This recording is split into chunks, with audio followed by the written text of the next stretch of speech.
What is going on, guys? Jason Burke here, Styles Clash for life, coming at you on YouTube, and today I've got some football focus. Week 1 of the 2018 NFL season just kicked off, the Steelers' first game, and it was quite a barn burner. It was a heart attack wrapped in a stroke. I am still coming down. My voice is mostly gone already. My heart has been fluctuating for the last 4 hours. The game ended in a 21-21 tie. It is our first tie since 2002, and it's the Browns' first tie in almost 30 years. 21-21. So right away, my prediction this season for the Steelers of 11-5 is not to be, because we are 0-0-1 right now, which is really strange to start the season off with a tie. But the Steelers had this game handled for most of it. We got off to a 7-0 lead. The Browns came out in the second half, fired up, had one really good drive on offense. It was really the only thing they did all day until late in the fourth quarter. They had one good second half drive early in the third quarter, tied the game at 7-7. Pittsburgh then jumped out to a 21-7 lead and had a 2-touchdown lead with about 8 minutes left in the fourth quarter. It seemed like we had the game won. The crowd in Cleveland started to leave. And anything can happen in the NFL, and that's why you play the games. So Cleveland came back and rallied off of some turnovers. Oh, man, there's a lot to discuss and unpack here. First things first, I did not get a chance to look at the official final stats for penalties, but that is our biggest down point for this game. Lots of penalties. On the Antonio touchdown drive, when we got up 14-7, we had two previous touchdowns, one for Connor, one for Justin Hunter, both taken back by penalties. Several holding calls, personal foul calls, lots of holding on the kickoff returns. I didn't get to see the official stats for that. I wrote most of the stats, the important ones down here. I did not get to write down the penalty stats, but that is the craziest thing about today. And a game in the rain like this on the road, you want to take care of the football, which we did not do. 6 turnovers today. And you want to not have penalties. And I have to imagine our penalties had to have been close to 100 yards today. And I think there was like 22 accepted penalties between both teams today. Very, very sloppy, rainy, turnover-ridden game. Honestly, even though we had the game in hand, with all the turnovers and penalties and bad timing, we probably should have lost this game. So several times we almost did, and we're lucky to come out of here 21-21, even though we had the advantage for 3.5 quarters. So getting into stats real quick here. Big Ben did not look great today. 23 of 42, so not a great percentage. 335 yards, 1 touchdown, 4 interceptions, and a fumble. So he had 5 out of our 6 turnovers today, 4 picks and a fumble. In games on the road, like I said, especially in the rain, take care of the football. Ben knows better. He's a veteran. He was holding the ball too long, and Ben makes plays like that. Holding the ball is Ben's thing, but he got sacked a lot today. He had 4 interceptions, 3 of which were his fault. On the fumble and the 4th pick in overtime, he just held the ball too long and had the ball forced out, which was knocked into other players' hands. And 3 of the other 4 interceptions were all Ben forcing the ball. Ben trying to force it early to Antonio, throwing a deep ball that overthrew Antonio by about 15 yards. And then the 4th pick was just Jesse dropped the ball, was out of his hands, tip ball. So 3 of the 4 picks and the fumble are all on Ben. Ben did not have a great day today, despite 335. 23 of 42 and 5 turnovers. Not a good day. One of his worst games, actually, in my opinion. James Conner, a tale of 2 games here. Had a lot of Le'Veon Bell-esque plays. Good patience in the hole, broke a lot of tackles, looked very quick, looked very strong out there. Overall stat line, 31 carries, 135 yards, and 2 touchdowns. But here's the negative side. He also had 5 catches, 57 yards as well. So doing it on the ground, receiving the ball well as a good checkdown option, and running the ball well. But he had 100 yards on about 15 carries.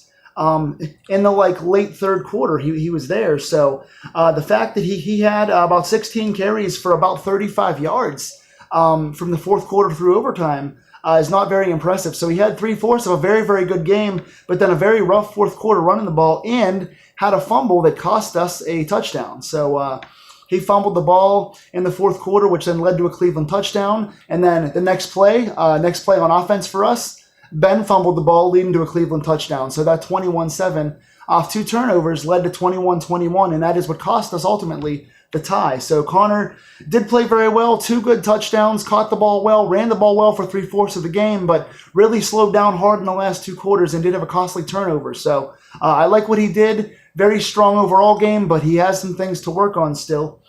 Receivers, Juju Smith-Schuster, 5 catches, 119 yards. Antonio Brown, 9 catches for 95 yards and a touchdown. And Jesse James had several catches for about 60 yards. So those were your 3 big standouts there. James Washington, surprisingly, did not play. I thought he would. Justin Hunter was out there as the 3rd receiver. Ryan Switzer played some slot stuff out there, did a couple carries in the game. Juju looked really good and strong. Had one big after Cleveland scored their first touchdown, had a long 60-plus yard play down the field. Antonio didn't do much for most of the game. The first half did nothing at all. Came up pretty strong in the second half with a couple of nice short plays and some really strong hands in a few of the catches. Defensively, TJ Watt, 8 tackles overall in the game, and I believe he blocked the field goal in overtime. In overtime, both Cleveland and Pittsburgh traded the ball several times. Chris Boswell, who's usually automatic in overtime game-winning field goals, missed a 42-yarder, and then Cleveland had a 43-yarder block by, I think it was Watt. So I'm going to give him credit for that block, which could have saved us the game, along with his 8 tackles and a sack out there. Let's see, I have a lot of stuff written down here. Bud Dupree had a sack in the game. Lots of good pressures. I think he had 4 or 5 tackles and a sack. He was really good in the backfield. The front 7 was all over those guys today. Cam Hayward had 5 tackles and a sack. He was in the backfield a lot.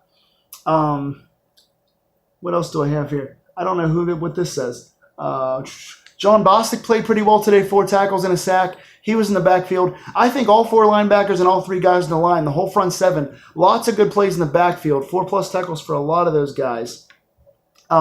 Interception for Cam Sutton. I think both Sutton and Hilton had some ups and downs today. Mike Hilton had a few good blitzes off the edge, made a few good tackles in there. He's a hard hitter. I like what he does attacking the ball, but he did get beat by not looking back at the ball a couple times. So a few little mistakes there. Had a solid overall game, but had a couple of plays where it's like just turn around, look at the ball, because there could be holding or there could be getting burnt there. Same thing goes for Sutton. Sutton got beat on the game-tying touchdown late in the game, but then when Cleveland was going to win the game on the last possession of the fourth quarter, Sutton turned around, looked at the ball, and got the interception. So taking the good with the bad there. A couple of Cleveland shout-outs for their games. Myles Garrett, 2 sacks. He was in the backfield all day long. I think he forced one of Ben's fumbles or had the hit that led to the pick at the end of the game. Myles Garrett played great. He was tormenting our line and causing holding penalties against us all day long. Denzel Ward, the rookie playing in his first NFL game, 2 interceptions, almost got a 3rd. He was a pretty short tackler out there as well, so he had a very good rookie debut, much like TJ Watt had last year for us. And Jarvis Landry had over 100 yards receiving for the Browns, played very solid in there all day long, as he always does. But overall, also special teams as well, I didn't get to mention this. Ryan Switzer looks very spry on his feet. He averaged, I think, like 25, 26 yards per return, but was just looking very quick and was very elusive, was looking to break it. He's showing a lot of hope and energy out there, and he's looking like he's close to breaking a few times. So I like what he brings to the table. I think he played pretty well. Tyler Mitakevich played very well special teams-wise. He didn't play much on defense, but special teams, he had 2 or 3 big tackles down there, gunning for the ball. So shout out to him playing well also. But there's a lot of things we have to clean up. We are lucky to come out here with a tie. Artie Burns holding a lot, including one of the big overtime plays that wasn't called. Got to watch out for that. I'm not a fan of what he's doing out there. He's getting held a lot, and he's not looking back for the ball. He needs to watch out for that. He had a down year last year, and he did not start off too well today. Again, Roethlisberger, 5 turnovers. What else can you say? James Conner, I can't fault him too much. He had a very good 3 quarters, played excellently, but again, did slow down toward the end, did get the big turnover, so got to watch out for those things. And other than that, just penalties, man. Holding and just dumb plays. Artie Burns had a big personal foul and then took his helmet off and got an unsportsmanlike conduct, which cost us on a play that would have been a 4th down earlier in the game. So he has to watch his temper as well. So some things to watch out for. Again, the secondary overall. Sean Davis made a beautiful play on 3rd down and overtime to save us, knocking the ball away. But Big ups to the Browns. They played tough. They came back in the fourth quarter, got 2 big turnovers and cashed them both in for touchdowns, got themselves in field goal range and just happened to have it blocked. So the Browns are competitive. They got a lot better. They had a big game today. Again, we should have had this game won toward the end of the fourth quarter. Also, one big thing I didn't mention, in the fourth quarter with a 21-7 lead, the ball touched a Cleveland Browns player's helmet on a punt. We punted the ball to them. It touched one of the Browns. I think it was Nick Chubb. And Sean Davis recovered what would have been our ball up by 14 points with like 8 minutes left. That could have sealed the game. Not going to use that as an excuse, but that could have been a big call in our favor that the referees called. They said it didn't touch the Browns. So that's a big call that they need to look out for. But overall, again, 21-21 tie. There's a lot of good things here, a lot of things to worry about here. But again, first game of the season, a little rusty. Starters didn't play a lot in the preseason. It was rainy out there. It was on the road. So I guess we'll take a tie, even though it's the Browns. And I think we're going to look a little better next week, or at least I hope we do. So who do you guys think stood out? Tell me in the comments below. What do you guys think of this tie? Are you disappointed? What do you think of Connor's debut? How do you think the Browns played against us? Tell me all these things. I want to talk to you guys in the comments. And until the next time, I want to preview the Steelers and Kansas City Chiefs game this week, so I'll come back at you guys Wednesday or Thursday, and I will preview that game along with some other NFL stuff. So, Football Focus coming back at you guys soon. Take care.